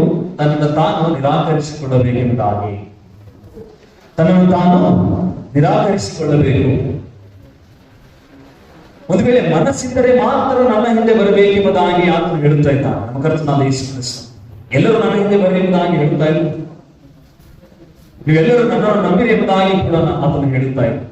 ಒಂದು ವೇಳೆ ನೀವೆಲ್ಲರೂ ನನ್ನನ್ನು ನಂಬಿದರೆ ನಿಮಗೆ ಬಹಳಷ್ಟು ವಿಷಯಗಳು, ಲೋಕದ ಸಂತೋಷ, ವೈಭವ, ಸುಖ ಎಲ್ಲವೂ ಸಿಗುತ್ತದೆ ಎಂಬುದಾಗಿ ಯೇಸು ಕ್ರಿಸ್ತನು ಹೇಳುತ್ತಾ ಇದ್ದ. ಆತನು ಹೇಳುತ್ತಾ ಇದ್ದಾನೆ 3ನೇ ವಚನದಲ್ಲಿ, ಅವನಿಗಾದರೂ ನನ್ನ ಹಿಂದೆ ಬರುವುದಕ್ಕೆ ಮನಸ್ಸಿದ್ದರೆ ಅವನು ತನ್ನನ್ನು ನಿರಾಕರಿಸಿ ತನ್ನ ಶಿಲುಬೆಯನ್ನು ಹೊತ್ತಿಕೊಂಡು ದಿನಾಲೂ ನನ್ನ ಹಿಂದೆ ಬರಬೇಕೆಂಬುದಾಗಿ. ತನ್ನನ್ನು ತಾನು ನಿರಾಕರಿಸಿಕೊಂಡು ಮೊದಲನೇದಾಗಿ ಮನಸ್ಸಿದ್ದರೆ, ಒಂದು ವೇಳೆ ನಾನು ಮನಸ್ಸು ಮಾಡಿಕೊಂಡಿದ್ದೇನೆ ಯೇಸು ಕ್ರಿಸ್ತನಿಗೆ ಹಿಂಬಾಲಿಸುವುದಕ್ಕೆ, ಮನಸ್ಸು ಮಾಡಿಕೊಂಡ ಮೇಲೆ ಆತನನ್ನು ಹಿಂಬಾಲಿಸ್ತಾ ಇದ್ದೇನೆ ಎಂಬುದಾಗಿ ನಾನು ಹೋಗುತ್ತಿರುವಾಗ, ಹೋಗಲಿಕ್ಕಿಂತ ಮುಂಚೆ ನಾನೇನು ಮಾಡಬೇಕು? ನಿರಾಕರಿಸಿಕೊಳ್ಳಬೇಕೆಂಬುದಾಗಿ ಅರ್ಥ ನೀನು ಶೂನ್ಯನಾಗಿದೆ ಎಂಬುದಾಗಿ ಅಂದುಕೊಳ್ಳುವಂತಹ ಅರ್ಥ. ನೀನು ಏನೂ ಇಲ್ಲ ಎಂಬುದಾಗಿ ಅರ್ಥ. ನಿನ್ನ ಗರ್ವ, ಅಹಂಕಾರ, ನಿನ್ನ ಆಸ್ತಿ ಅಂತಸ್ತು, ನಿನ್ನ ಜ್ಞಾನ, ವಿವೇಕ, ನಿನ್ನ ಬಲ, ನಿನ್ನ ಶಕ್ತಿ, ನಿನ್ನ ಹೆಸರು ಏನೂ ಕೂಡ ಇಲ್ಲ, ಶೂನ್ಯವಾಗಿದೆ ಎಂಬುದಾಗಿ ನಿರಾಕರಿಸಿಕೊಂಡು ಯೇಸು ಕ್ರಿಸ್ತನ ಹಿಂದೆ ಹೋಗುವಂಥದ್ದು. ಹೇಗೆ? ನಿನ್ನ ಶಿಲುಬೆ ಹೊತ್ತಿಕೊಂಡು ಆತನ ಹಿಂದೆ ಹೋಗುವಂಥದ್ದು. ಇವಾಗ ಶಿಲುಬೆ ಹೊತ್ತಿಕೊಂಡು ಆತನ ಹಿಂದೆ ಹೋಗುವಂಥದ್ದು ಏನಾಗಿದೆ? ಶಿಲುಬೆ ಹೊತ್ತಿಕೊಂಡು ಆತನ ಹಿಂದೆ ಹೋಗುವಂಥದ್ದು. ಶಿಲುಬೆ ಹೊತ್ತಿಕೊಂಡು ಆತನ ಹಿಂದೆ ಹೋಗುವಂಥದ್ದು ನಿಮ್ಮ ಜೀವವನ್ನೇ ಯೇಸು ಕ್ರಿಸ್ತನಿಗೋಸ್ಕರ ಕೊಡುವಂಥದ್ದು. ಶಿಲುಬೆ ಹೊತ್ತಿಕೊಂಡು ಹೋಗುವಂಥದ್ದಾಗಿ ಯೇಸು ಕ್ರಿಸ್ತನು ತನ್ನ ಶಿಲುಬೆ ಹೊತ್ತಿಕೊಂಡು ನಮಗೋಸ್ಕರ ಆತನ ಸತ್ತಿದ್ದಾನೆ. ಅಂದ್ರೆ ಶಿಲುಬೆ ಏನಾಗಿದೆ? ಒಂದು ಮರಣದ ಚಿಹ್ನೆ ಆಗಿದೆ. ಅದರ ಮೇಲೆ ಸಾಯುವಂಥದ್ದು, ತನ್ನ ಜೀವವನ್ನೇ ಕೊಡುವಂಥದ್ದು. ಅದಕ್ಕೋಸ್ಕರ ನೀವು ಕೂಡ ನಿಮ್ಮ ಶಿಲುಬೆಯನ್ನು ಹೊತ್ತಿಕೊಂಡು ನನ್ನ ಹಿಂದೆ ಬರೀರಿ. ಅಂದ್ರೆ ನೀವು ಕೂಡ ನನಗೋಸ್ಕರ ಸಾಯುವುದಕ್ಕೆ ಯಾವಾಗಲೂ ಸಿದ್ಧರಾದರೆ ಮಾತ್ರ ನನ್ನ ಹಿಂದೆ ಬರ್ರಿ ಎಂಬುದಾಗಿ. ಸೊ ಯಾವಾಗಲೂ ಎಂಬುದಾಗಿ ಅರ್ಥ ದಿನಾಲು.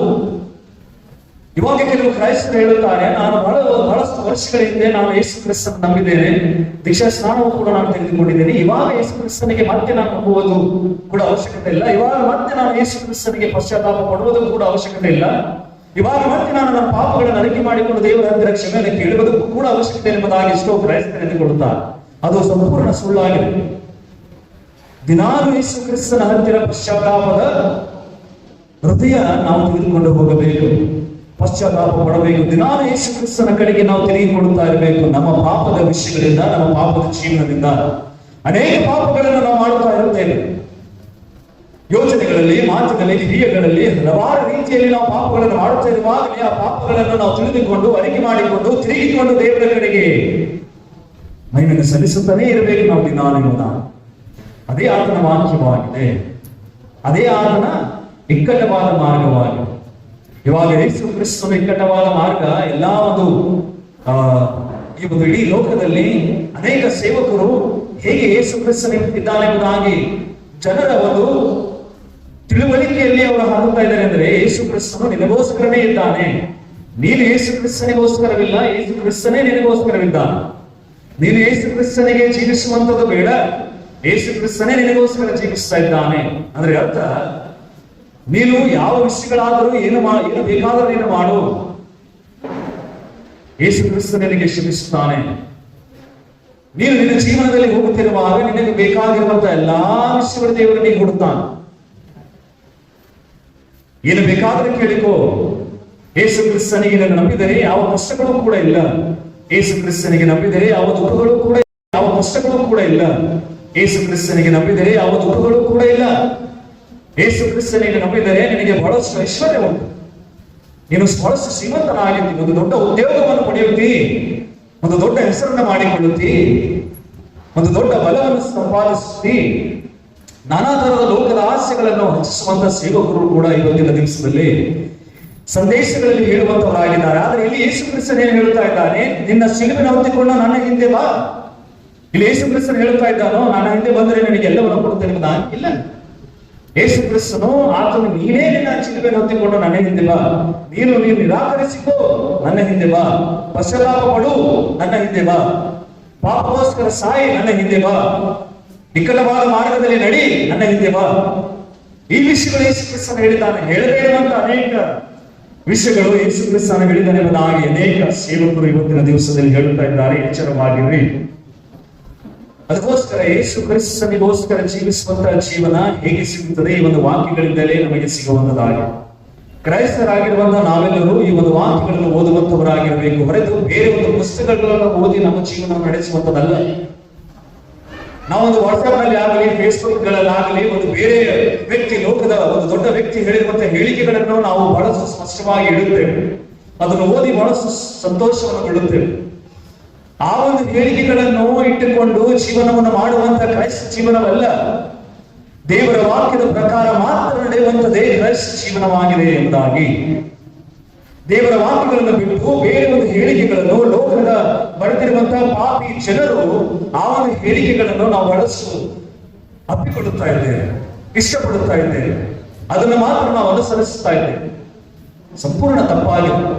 ನಮ್ಮ ಕರ್ತನಾದ ಯೇಸು ಕ್ರಿಸ್ತನು ಹೇಳಿರುವಂತಹ ವಾಕ್ಯ ನೀವು ಒಂದು ವೇಳೆ ಇವತ್ತಿನ ದಿವಸದಿಂದ ನೀವು ಅದನ್ನು ಒಂದೊಂದಾಗಿ ನಿನ್ನ ವಾಕ್ಯ ನೀನು ಓದುವಂತವನಾಗಿದ್ದಿ, ಅದನ್ನು ನೀನು ನೆನಪಿನಲ್ಲಿ ಇಟ್ಟುಕೊಳ್ಳುವಂತವನಾಗಿದ್ದಿ ಎಂಬುದಾಗಿ ಇವತ್ತು ನೀನು ಪ್ರಾರಂಭಿಸಿದ್ರು ಕೂಡ ಸಾಯೋ ತನಕ ನೀನು ಸತ್ಯವೇದದ ವಾಕ್ಯಗಳನ್ನೇ ನೆನಪಿನಲ್ಲಿ ಇಟ್ಟುಕೊಳ್ಳುತ್ತಾ ಹೋಗ್ತಾ ಇರ್ತಿ.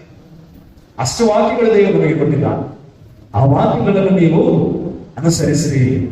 ಯಾಕೆ ಅನುಸರಿಸಬೇಕು? ನಮ್ಮ ಕರ್ತನಾದ ಯೇಸು ಕ್ರಿಸ್ತನು ಆತನೇ ಹೇಳಿದ್ದಾನೆ. ಆತನು ಸ್ವತಃ ಆತನ ನುಡಿಗಳಿಂದಲೇ ಆತನು ಹೇಳಿದ್ದಾನೆ. ಲೂಕನ ಸುವಾರ್ತೆ 11ನೇ ಅಧ್ಯಾಯ 28ನೇ ವಚನದಲ್ಲಿ ಸ್ಪಷ್ಟವಾಗಿ ಆತನು ಹೇಳಿದ್ದಾನೆ. ಆತನು ಹಾಗೆನ್ನಬೇಡ, ದೇವರ ವಾಕ್ಯವನ್ನು ಕೇಳಿ ಅದಕ್ಕೆ ಸರಿಯಾಗಿ ನಡೆದುಕೊಳ್ಳುವವರೇ ಧನ್ಯರು. ದೇವರ ವಾಕ್ಯವನ್ನು ಕೇಳಿ ಅದರಂತೆ ಸರಿಯಾಗಿ ನಡೆದುಕೊಳ್ಳುವವರೇ ಧನ್ಯರು. ಸರಿಯಾಗಿ, ತಪ್ಪಾಗಿ ಅಲ್ಲ. ಇವಾಗ ನಾನು ವಾಕ್ಯಗಳಲ್ಲಿ ಕೇಳುತ್ತಾ ಇದ್ದೇನೆ ಸಾಕು, ಆ ವಾಕ್ಯವು ಈ ಒಂದು ಸೇವಕರು ಸರಿಯಾದ ಅರ್ಥ ಕೊಟ್ಟಿದ್ದಾರೋ, ಆ ವಾಕ್ಯಕ್ಕೆ ಈ ಒಂದು ಸೇವಕರು ಸತ್ಯ ಅರ್ಥ ಕೊಟ್ಟಿದ್ದಾರೋ ಇಲ್ಲೋ ನನಗೆ ಬೇಕಾಗಿಲ್ಲ. ಅವರು ಹೇಳಿದ್ದಾರೆ ಅಷ್ಟೇ ಸಾಕು ಎಂಬುದಾಗಿ ನಾವು ಅಂದುಕೊಂಡು ಅವರು ಹೇಳಿರುವಂತಹ ಒಂದು ಅರ್ಥದಲ್ಲೇ ನಾವು ಹೋಗ್ತಾ ಇರ್ತೇವೆ. ಇಲ್ಲ, ನಾವು ಆ ವಾಕ್ಯವನ್ನು ಓದುತ್ತೇವೆ, ನಮಗೆ ಹೇಗೆ ಅರ್ಥ ಬೇಕು ಅದೇ ರೀತಿಯಿಂದ ನಾವು ಅರ್ಥವನ್ನು ಮಾಡಿಕೊಂಡು ಹೋಗುತ್ತಾ ಇರುತ್ತೇವೆ. ಇಲ್ಲ, ಸರಿಯಾಗಿರುವಂತಹ ಅರ್ಥ, ಸತ್ಯ ಅರ್ಥ ದೇವರ ಆತನ ವಾಕ್ಯಗಳನ್ನು ಕೊಟ್ಟಿದ್ದಾನೆ. ಯಾಕೆ ಕೊಟ್ಟಿದ್ದಾನೆ? ನಿನಗೆ ಹೇಗೆ ಬೇಕು ಆ ರೀತಿಯಿಂದ ನೀನು ನಂಬು, ನಿನಗೆ ಹೇಗೆ ಬೇಕು ಆ ರೀತಿಯಿಂದ ನೀನು ಅರ್ಥವನ್ನು ಪಡಿಸಬಹುದಾಗಿ ಆತನು ಕೊಟ್ಟಿಲ್ಲ. ಆತನ ವಾಕ್ಯ, ಆತನು ಆ ವಾಕ್ಯಕ್ಕೆ ಆತನ ವಾಕ್ಯದಿಂದಲೇ ಅರ್ಥವನ್ನು ಕೊಟ್ಟಿದ್ದಾನೆ. ಆ ವಾಕ್ಯಕ್ಕೆ ಆತನ ವಾಕ್ಯಗಳಿಂದಲೇ ಅರ್ಥವನ್ನು ಹುಡುಕುವಂತವರಾಗಿರ್ಬೇಕು ನಾವು. ಅದಕ್ಕೋಸ್ಕರ ಕ್ರೈಸ್ತರಾಗಿರುವಂತಹ ನಾವು ಸುಮ್ಮನೆ ವಾಕ್ಯಗಳನ್ನು ಕೇಳಿ ಹೋಗುವಂತವರಲ್ಲ. ವಾಕ್ಯವು ಸರಿಯಾದ ಅರ್ಥವೇನಾಗಿದೆ ಎಂಬುದಾಗಿ ಹುಡುಕುವಂತ ಕ್ರೈಸ್ತರು ಕೂಡವಾಗಬೇಕು. ನಾವು ಯಾವಾಗ ಅದರ ಸರಿಯಾದ ಸತ್ಯಾರ್ಥವನ್ನು ಹುಡುಕುತ್ತೇವೋ ಅವಾಗ ಮಾತ್ರ ಸತ್ಯದಲ್ಲಿ ನಡೆಯುತ್ತೇವೆ. ಸತ್ಯದಲ್ಲಿ ಆತ್ಮದಲ್ಲಿ ಆರಾಧಿಸಿರಿ ಎಂಬುದಾಗಿ ಹೇಳಿದ್ದಾರೆ. ಮತ್ತು ಅದೇ ರೀತಿಯಿಂದ ವಾಕ್ಯಗಳನ್ನು ಓದಿ ಅದರಂತೆ ನಡೆಯಬೇಕೆಂಬುದಾಗಿ ಯೇಸು ಕ್ರಿಸ್ತನು ಹೇಳಿದ್ದಾನೆ. ಎಲ್ಲಿ? ಮತ್ತಾಯನ ಸುವಾರ್ತೆ 7ನೇ ಅಧ್ಯಾಯ 24ನೇ ವಚನದಿಂದ 27ನೇ ವಚನದಲ್ಲಿ 27ನೇ ವಚನ ತನಕ ಅದನ್ನು ಬಹಳ ಸ್ಪಷ್ಟವಾಗಿ ಹೇಳಿದ್ದಾನೆ. ದೇವರಿಗೋಸ್ಕರ, ಯೇಸು ಕ್ರಿಸ್ತನಿಗೋಸ್ಕರ ಜೀವಿಸುವಂತ ಜೀವನವು ಹೇಗೆ ಬರುತ್ತದೆ, ಹೇಗೆ ನಮಗೆ ಅರ್ಥವಾಗುತ್ತದೆ? ಆತನ ವಾಕ್ಯಗಳಿಂದಲೇ. ಅದು ಕೂಡ ನಮ್ಮ ಕರ್ತನಾದ ಯೇಸು ಕ್ರಿಸ್ತನು ಹೇಗೆ ಇಲ್ಲಿ ಲೋಕ 11:28ರಲ್ಲಿ ಆತನು ಹೇಳಿದನು, ಅದೇ ರೀತಿ ಇಲ್ಲಿಯೂ ಕೂಡ ಆತನು ಹೇಳ್ತಾ ಇದ್ದಾನೆ. ಮತ್ತೆ 7:24ರಿಂದ 27ನೇ ವಚನದಲ್ಲಿ ಯೇಸು ಕ್ರಿಸ್ತನು ಏನು ಮಾಡ್ತಾ ಇದ್ದಾನೆ? ಇಬ್ಬರು ವ್ಯಕ್ತಿಗಳ ವಿಷಯದಲ್ಲಿ ಆತನು ಹೇಳ್ತಾ ಇದ್ದಾನೆ. ಎಷ್ಟು ವ್ಯಕ್ತಿಗಳ ವಿಷಯದಲ್ಲಿ? ಇಬ್ಬರು ವ್ಯಕ್ತಿಗಳ ವಿಷಯದಲ್ಲಿ. ಒಬ್ಬ ವ್ಯಕ್ತಿ ಬುದ್ಧಿವಂತನಾಗಿದ್ದಾನೆ, ಇನ್ನೊಬ್ಬ ವ್ಯಕ್ತಿ ಬುದ್ಧಿಹೀನನಾಗಿದ್ದಾನೆ ಎಂಬುದಾಗಿ. ಸೊ ಬುದ್ಧಿವಂತನ ವಿಷಯದಲ್ಲಿ ಮೊದಲನೇದಾಗಿ ನಾವು ತಿಳಿದುಕೊಳ್ಳೋಣ. ಬುದ್ಧಿವಂತನ ವಿಷಯದಲ್ಲಿ ಇಲ್ಲಿ ನಮ್ಮ ಕರ್ತನಾದ ಯೇಸು ಕ್ರಿಸ್ತನು ಹೇಳ್ತಾ ಇದ್ದಾನೆ, ಬುದ್ಧಿವಂತನು ಅವನು ಮನೆಯನ್ನು ಕಟ್ಟುವುದಕ್ಕೆ ಹೋಗುತ್ತಾನೆ. ಅವನು ಮನೆಯನ್ನು ಕಟ್ಟುವುದಕ್ಕೆ ಎಲ್ಲಿ ಕಟ್ಟುತ್ತಾನೆ? ಬಂಡೆ ಮೇಲೆ ಆತನ ಮನೆಯನ್ನು ಕಟ್ಟುತ್ತಾನೆ. ಬಂಡೆ ಮೇಲೆ ಮನೆಯನ್ನು ಕಟ್ಟಿದಾಗ ಒಂದು ದೊಡ್ಡ ಗಾಳಿ, ಬಿರುಗಾಳಿ, ಯಾವುದೇ ರೀತಿಯ ಭಯಂಕರವಾಗಿರುವಂತಹ ವಿಷಯ ಬಂದ್ರೆ ಅವನ ಮನೆಗೆ ಬಿಡಿಸು ಹಾಕುವುದಕ್ಕೆ ಸಾಧ್ಯವಿಲ್ಲ. ಯಾಕೆ? ಆ ಮನೆಯ ಅಸ್ಥಿವಾರವು ಬಹಳಷ್ಟು ಗಟ್ಟಿಯಾಗಿದೆ. ಅದಕ್ಕೋಸ್ಕರ ಮನೆ ಬಿದ್ದು ಹೋಗುವುದಿಲ್ಲ. ಅವನು ಬುದ್ಧಿವಂತನು. ಖಂಡಿತವಾಗಿ ನಾವು ಕೂಡ ಹೇಳುತ್ತೇವೆ, ಅವನೇ ಬುದ್ಧಿವಂತನು. ಯಾರು ಬಂಡೆ ಮೇಲೆ ಮನೆ ಕಟ್ಟುತ್ತಾನೋ, ಯಾರು ಬುದ್ಧಿವಂತರು? ಮನೆಯನ್ನು ಬಂಡೆ ಮೇಲೆ ಕಟ್ಟುವಂತನು. ಮನೆಯನ್ನು ಬಂಡೆ ಮೇಲೆ ಕಟ್ಟುವಂತನು ಹೇಗೆ ಇರುತ್ತಾನೆ? ಅವನು ದೇವರ ವಾಕ್ಯಗಳನ್ನು ಕೇಳಿ ಅದರಂತೆ ನಡೆಯುವಂತವನಾಗಿರುತ್ತಾನೆ. ಅದೇ ಒಂದು 24ನೇ ವಚನದಲ್ಲಿ ಹೇಳುತ್ತದೆ, ದೇವರ ವಾಕ್ಯಗಳನ್ನು ಕೇಳಿ ಅದರಂತೆ ನಡೆಯುವವನು ಬುದ್ಧಿವಂತ. ಬಂಡೆ ಮೇಲೆ ಮನೆ ಕಟ್ಟುತ್ತಾನೆ, ಬಿದ್ದು ಹೋಗುವುದಿಲ್ಲ. ಯಾವುದೇ ರೀತಿಯ ಭಯಂಕರವಾದ ಬಿಡುಗಾಳಿ ಬಂದರೂ ಕೂಡ. ಮತ್ತೆ ಕೆಳಗೆ ಬುದ್ಧಿಹೀನನ ವಿಷಯದಲ್ಲಿ ಆತನು ಹೇಳುತ್ತಾನೆ, ದೇವರ ವಾಕ್ಯಗಳನ್ನು ಕೇಳಿ ಅದರಂತೆ ನಡೆಯದೇ ಇರುವಂತ ವ್ಯಕ್ತಿ. ಇವಾಗ ಕೇಳಿ ನಡೆಯುವಂತ ವ್ಯಕ್ತಿ, ಕೇಳಿ ನಡೆಯದೇ ಇರುವಂತ ವ್ಯಕ್ತಿ. ಇವಾಗ ಕೇಳಿ ನಡೆಯದೇ ಇರುವಂತ ವ್ಯಕ್ತಿ ಅಂದ್ರೆ ಕೇಳುತ್ತಾ ಇದ್ದಾನೆ, ಅನೇಕ ಜನರು ವಾಕ್ಯಗಳನ್ನು ಕೇಳುತ್ತಾ ಇದ್ದಾರೆ, ಆದರೆ ನಡೆಯುತ್ತಾ ಇಲ್ಲ. ಸೊ ಕೇಳಿ ನಡೆಯದೇ ಇರುವಂತ ವ್ಯಕ್ತಿ ಎಲ್ಲಿ ಮನೆಯನ್ನು ಕಟ್ಟುತ್ತಾ ಇದ್ದಾನೆ? ಯಾಕೆ ಬುದ್ಧಿಹೀನನಾಗಿದ್ದಾನೆ? ಅವನ ಮನೆ ಉಸುವಿನ ಮೇಲೆ ಕಟ್ಟುತ್ತಾ ಇದ್ದಾನೆ. ಆ ಉಸುವಿನ ಮೇಲೆ ಮನೆಯನ್ನು ಕಟ್ಟಿದಾಗ ಭಯಂಕರವಾಗಿ ಒಂದು ಗಾಳಿ, ಬಿರುಗಾಳಿ ಬಂದರೆ ಆ ಉಸುವಿನ ಮೇಲೆ ಮನೆಯನ್ನು ಕಟ್ಟಿರುವಂತ ಮನೆ ತಡುಂಬಂತೆ ಬಿದ್ದು ಹೋಗುತ್ತದೆ, ನಾಶವಾಗಿ ಹೋಗುತ್ತದೆ. ಯಾಕಂದ್ರೆ ಆ ಮನೆ ಅಸ್ಥಿವಾರವು ಗಟ್ಟಿಯಾಗಿರುವುದಿಲ್ಲ. ಅದಕ್ಕೋಸ್ಕರ ಅವರ ಬುದ್ಧಿಹೀನನು. ದೇವರ ವಾಕ್ಯಗಳನ್ನು ಕೇಳಿ ಅದರಂತೆ ನಡೆಯದೇ ಇರುವಂತಹ ವ್ಯಕ್ತಿ ಬುದ್ಧಿಹೀನನಾಗಿದ್ದಾನೆ, ನಾಶವಾಗಿ ಹೋಗುತ್ತಾನೆ. ಅಂದ್ರೆ ದೇವರ ವಾಕ್ಯಗಳನ್ನು ಕೇಳುತ್ತಾನೆ, ಅವನ ಜೀವನದಲ್ಲಿ ಕಷ್ಟ ಸಂಕಷ್ಟಗಳು, ಕ್ರೈಸ್ತರಿಗೆ ಆಗಬೇಕಾಗಿರುವಂತಹ ಹಿಂಸೆಗಳು ಅವನ ಜೀವನದಲ್ಲಿ ಬಂದರೆ ಅವನು ಬೆಟ್ಟು ಬಿಡುತ್ತಾನೆ, ಬಿಟ್ಟು ಹೋಗುತ್ತಾನೆ. ಆದರೆ ದೇವರ ವಾಕ್ಯಗಳನ್ನು ಕೇಳಿ ನಡೆಯುವಂತನು ಅವನ ಜೀವನದಲ್ಲಿ ಇಂತಹ ವಿಷಯಗಳೇ ಆಗಲಿ, ಎಂಥ ಕಷ್ಟಗಳೇ ಬರಲಿ, ಎಂಥ ದುಃಖಗಳೇ ಬರಲಿ, ಅವನ ಜೀವನವೇ ಹೋಗಲಿ, ಅವನು ಯೇಸು ಕ್ರಿಸ್ತನನ್ನು ನಂಬುವಂಥದ್ದು ಬಿಡುವುದಿಲ್ಲ. ಆತನನ್ನು ಹಿಂಬಾಲಿಸುವಂಥದ್ದು ಬಿಡುವುದಿಲ್ಲ. ಆತನನ್ನು ಹಿಂಬಾಲಿಸುವಂತವನೇ ಆಗಿರುತ್ತಾನೆ ಆತ. ಅದಕ್ಕೋಸ್ಕರ ಯೇಸು ಕ್ರಿಸ್ತನು ಹೇಳುತ್ತಾನೆ, ಕೊನೆಯ ತನಕ ಅಂದ್ರೆ ಲೋಕದ ಅಂತ್ಯ ತನಕ ಯಾರು ಗಟ್ಟಿಯಾಗಿ ವಾಕ್ಯಗಳ ಅನುಸಾರವಾಗಿ ಸತ್ಯದಲ್ಲಿ ನಿಲ್ಲುತ್ತಾನೋ ಅವನ ಮಾತ್ರ ರಕ್ಷಣೆ ಹೊಂದುತ್ತಾನೆ. ಎಲ್ಲರೂ ರಕ್ಷಣೆ ಹೊಂದುತ್ತಾರೆ ಎಂಬುದಾಗಿ ಇಲ್ಲ. ಇಕ್ಕಟವಾದ ಮಾರ್ಗ ಸ್ವಲ್ಪ ಜನ ಮಾತ್ರ ಕಂಡುಹಿಡಿದಿದ್ದಾರೆ ಎಂಬುದಾಗಿ. ಯೇಸು ಕ್ರಿಸ್ತನಿಂದ ರಕ್ಷಣೆ ಮತ್ತು ಜೀವನ ಇದೇ ಆಗಿದೆ. ಯೇಸು ಕ್ರಿಸ್ತನು ಹೊಂದಿರುವಂತಹ ಉದ್ದೇಶ, ಯೇಸು ಕ್ರಿಸ್ತನಿಗೋಸ್ಕರ ನಾವು ಜೀವಿಸಬೇಕಾಗಿರುವಂತಹ ಜೀವನವು ಹೇಗಿರಬೇಕೆಂಬುದಾಗಿ ಈ ಒಂದು ಎರಡು ಪ್ರಶ್ನೆಗಳು ಬಹಳಷ್ಟು ಮುಖ್ಯವಾಗಿ ನಾವು ನೋಡಿಕೊಂಡಿದ್ದೇವೆ. ನಾನು ನಂಬುತ್ತೇನೆ ನಮ್ಮ ಕರ್ತನಾದ ಯೇಸು ಕ್ರಿಸ್ತನ ಈ ಒಂದು ಸಮಯದಿಂದ ಮಹಿಮೆ ಹೊಂದಿಕೊಂಡಿದ್ದಾನೆ ಮತ್ತು ಆತನ ಈ ಒಂದು ವಾಕ್ಯಗಳಿಂದ ನಿಮ್ಮೆಲ್ಲರಿಗೆ ಬಹಳಷ್ಟು ಸ್ಪಷ್ಟವಾಗಿ ಸತ್ಯಾರ್ಥವನ್ನು ಸ್ಪಷ್ಟಪಡಿಸಿದ್ದಾನೆ. ಈ ಒಂದು ಗಳಿಗೆಯಿಂದ ಎಲ್ಲ ಗೌರವ ಮಹಿಮೆ ನಾನು ನಮ್ಮ ಕರ್ತನಾದ ಯೇಸು ಕ್ರಿಸ್ತನಿಗೆ ಮಾತ್ರ ಸಲ್ಲಿಸುತ್ತೇನೆ. ಪ್ರಾರ್ಥನೆ ಮಾಡಿಕೊಳ್ಳೋಣ. ನಮ್ಮ ಕರ್ತನಾದ ಯೇಸುವೇ, ನಿಮಗೆ ಸ್ತೋತ್ರವಾಗಲಿ. ಈ ಒಂದು ಕ್ಷಣದಲ್ಲಿ ನಿನ್ನ ಸನ್ನಿಧಾನದಲ್ಲಿ ಬಂದು ಪಾಪಿಗಳಾಗಿ ನಿನ್ನ ವಾಕ್ಯಗಳನ್ನು ಕೇಳುವುದು ಅಂತ ಯೋಗ್ಯನಾಗಿ ನಮಗೆ ಮಾಡಿದಂತಾಗಿ ಆ ಯೋಗ್ಯತೆಯನ್ನು ಕೊಟ್ಟು ಈ ನಿನ್ನ ಪರಿಶುದ್ಧ ವಾಕ್ಯ, ಜೀವವುಳ್ಳ ವಾಕ್ಯ ಕೇಳಿ ನಮ್ಮನ್ನು ನಾವು ಸರಿಪಡಿಸಿಕೊಳ್ಳುವಂಥದ್ದನ್ನು, ನಿಮ್ಮ ವಾಕ್ಯದಿಂದ ನಮಗೆ ಗದರಿಸುವಂಥದ್ದನ್ನು, ನಿಮ್ಮ ವಾಕ್ಯದಿಂದ ನಿಮ್ಮ ನೀತಿಯ ಜೀವನವನ್ನು ಹೇಗೆ ಜೀವಿಸಬೇಕು, ನಿನಗೆ ಮೈನ ಸಲ್ಲಿಸುವಂತ ಜೀವನ ಹೇಗೆ ಜೀವಿಸಬೇಕು, ನಿನ್ನ ಜೀವನ ಹೇಗೆ ಜೀವಿಸಬೇಕು ಎಂಬುದಾಗಿ ನಿನ್ನ ವಾಕ್ಯದಿಂದ ತರಬೇತಿಯನ್ನು ನೀಡಿದ್ದಕ್ಕಾಗಿ ಸ್ತೋತ್ರ. ದೇವರೇ, ಅಪ್ಪ ಯೇಸುವೇ, ನಿನ್ನಿಂದ ಮಾತ್ರ ರಕ್ಷಣೆ, ನಿನಗೋಸ್ಕರ ಜೀವಿಸುವಂತದೇ ಈ ಜೀವನವಾಗಿದೆ. ಕೇಳಿರುವಂತಹ ಎಲ್ಲ ನಿನ್ನ ಮಕ್ಕಳಿಗೆ ಸ್ಪಷ್ಟವಾಗಿ ನೀನು ಮಾತಾಡಿರುವಂತಹ ನಿನ್ನ ಮಕ್ಕಳಿಗೆ ಹೆಚ್ಚಿನ ರೀತಿಯಲ್ಲಿ ನಿನ್ನ ಆತ್ಮೀಕವಾಗಿ ನಿನ್ನ ವಾಕ್ಯಗಳಲ್ಲಿ ಬೆಳೆಸಿ ಆಶೀರ್ವಾದ ಮಾಡಿ ನಡೆಸಿ, ಮತ್ತು ಈ ಸಭೆಯಿಂದ ಈ ನಿನ್ನ ವಾಕ್ಯಗಳು ಬಹಳಷ್ಟು ಸ್ಪಷ್ಟವಾಗಿ ಸತ್ಯವಾಗಿ ನಿನ್ನ ಮಕ್ಕಳಿಗೆ ತಿಳಿಸಲಿದ್ದಾಗಿ ಕೂಡ ನಾನು ಆಸ್ತಿ ತಲೆಬಾಗಿರುವಂತೆಲ್ಲ ನನ್ನ ಮಕ್ಕಳನ್ನು ಆಶೀರ್ವಾದ ಮಾಡಿ ಬಲಪಡಿಸಿ ನೀನು ಬಂದು ನಮ್ಮ ಕರ್ತನಾದ ಯೇಸು ಕ್ರಿಸ್ತನ ಒಂದೇ ಹೆಸರಿನಲ್ಲಿ ಪ್ರಾರ್ಥನೆ ಜೀವನ ತಂದೆ. ಆಮೇಲೆ